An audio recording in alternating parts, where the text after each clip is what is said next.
El proyecto de reforma impositiva es bastante amplio, pero habría que esperar a conocer la letra chica, porque hasta ahora son trascendidos de grandes capítulos, porque todos los días, con el correr de las horas, están apareciendo más novedades que hasta ayer no se decían y por ahí siempre aparece una línea con algo nuevo. Claro.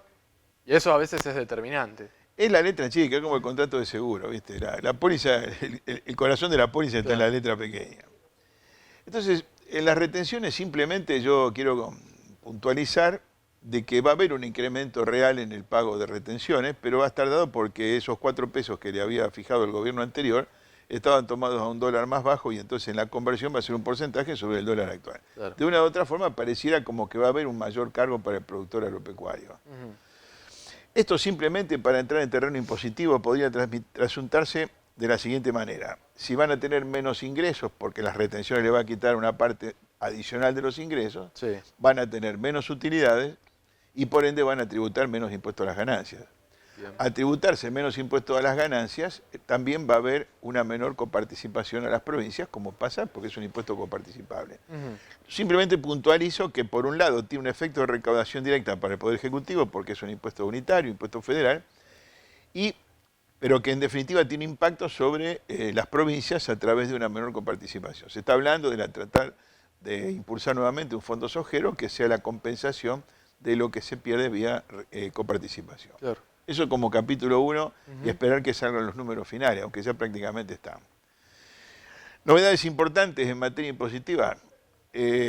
Aparecen, como insisto, es como esas continuados que van agregándose comentarios de último momento. Pero lo que trascendió y que tiene mucho peso es el impuesto a los bienes personales, que estaría pensándose en aumentar las alícuotas, dejar los mínimos en los valores que está y empezar a gravarlo con una alícuota mayor, en vez de empezar con el 0,25, empezar con el 0,50 y progresivamente llegar a que se pague con una tasa del 1,75 cuando supere los 18 millones de pesos. Pero me estoy diciendo cosas que todavía en borrador porque parece que se mantiene la exención de la casa habitación, que tiene un mínimo de 18 millones de pesos, o sea, la casa propia del contribuyente va a tener ese mínimo hasta el cual no va a pagar.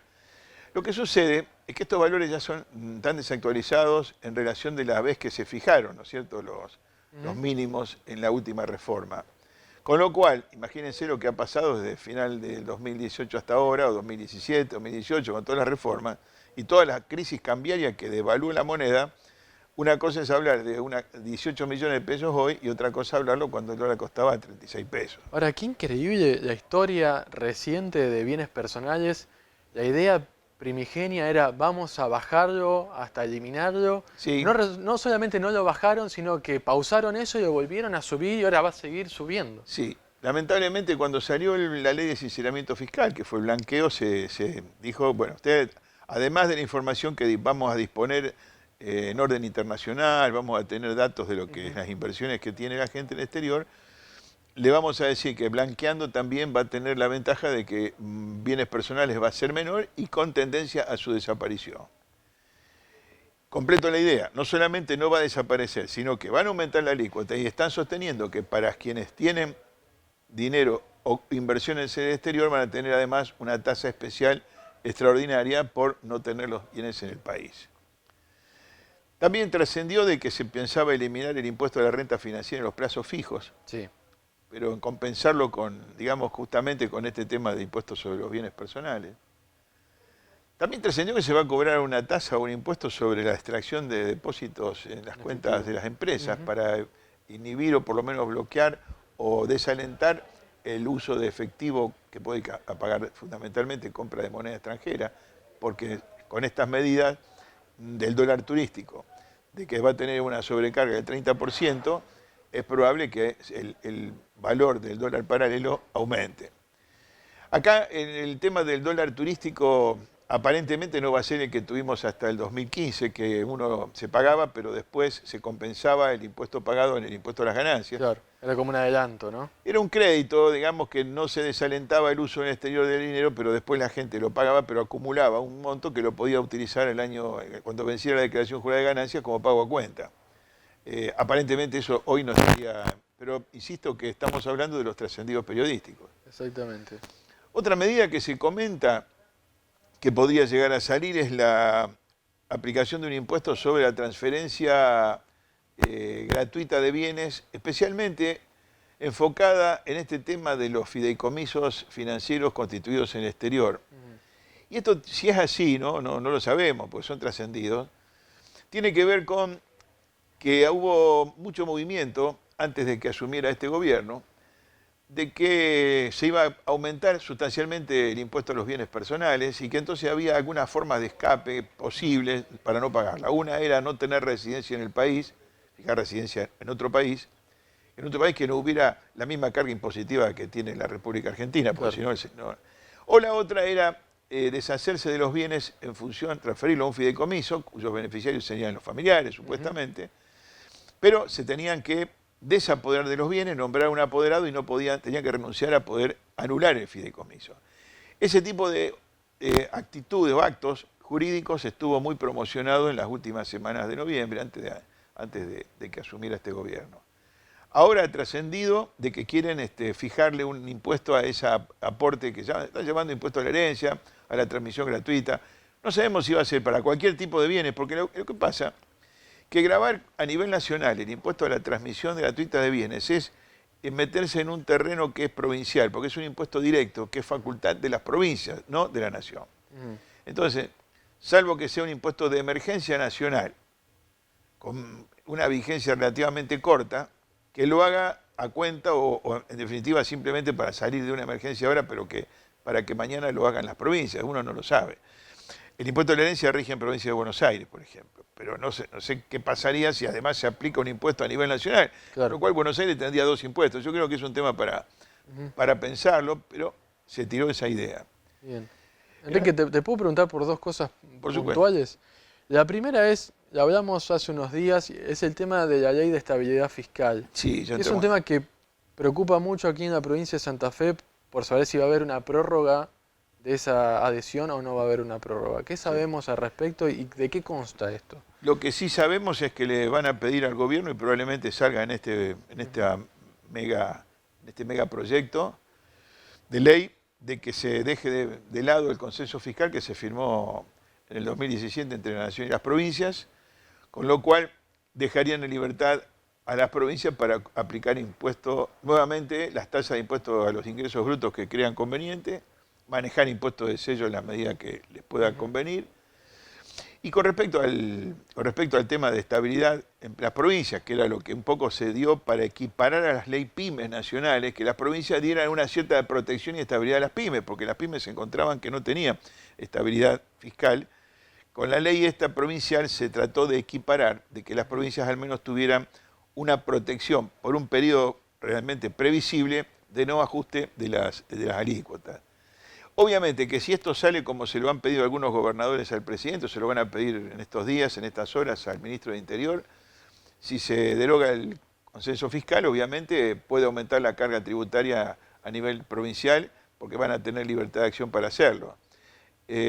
Yo quisiera decir que viene toda una movida importante en el orden nacional, con lo que acabamos de decir. Hay dos o tres comentarios más de impuestos nacionales que quería hacer. Sí. Puede liberarse el tema de ingreso bruto en las provincias y los municipios probablemente van a querer recurrir quizás a algún ajuste de las tasas sobre inmuebles. Ya lo anunció el intendente Rosario que era muy bajo la TGI que se está pagando, o sea que está marcando un poco que en el presupuesto que se va a mandar esa tendencia, ¿no? Se va a mandar al Consejo Deliberante.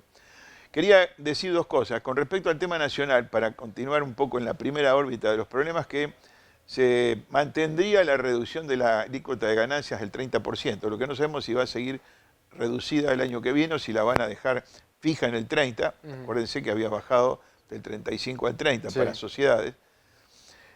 Bueno, aparentemente, según trascendió, va a ser hasta ahí. También va a haber una devolución automática de impuesto al valor agregado para jubilaciones mínimas o personas que le van a proveer de una tarjeta para que puedan hacer adquisiciones de productos que con esa tarjeta tendría una devolución inmediata de lo que compren y que tenga IVA incluido. Esto parte del principio de que dice que cuando bajan las alícuotas o se eliminan, como pasó en este tiempo que se eliminó el IVA de algunos productos, la realidad es que no se mide el efecto al consumidor porque ese impuesto que muchas veces no se paga después no tiene un traslado, esa diferencia no tiene traslado a consumidor y queda en la cadena comercial. Vamos a ver qué es lo que pasa con esto, porque entonces en este caso todo el mundo tendría impuestos y solo el que compre con esa tarjeta tendría el beneficio de devolución hasta 700 pesos por mes, que es lo que se ha comunicado. Me parece que estamos en vísperas, bueno, como pasa muchas veces, llegamos a fin de año, un nuevo gobierno, una ley ómnibus para tratar de adecuar las leyes impositivas para que rijan lo antes posible, porque la urgencia de tratarlo es para que las reformas operen en forma inmediata. ¿Qué quiero decir con esto? Que si bienes personales se modifica, como es un impuesto de ejercicio anual que termina el 31 de diciembre, estas modificaciones se van a aplicar ya para este año. Ajá. Con lo cual las declaraciones juradas que venzan en el año 2020 sobre el patrimonio del 31 de diciembre del 2019 van a estar alcanzadas por la reforma. El comentario es que no ha habido reformas en cuanto a mínimos no imponibles, ni se lo ha subido ni se lo ha bajado para personas en relación de dependencia, cuarta categoría.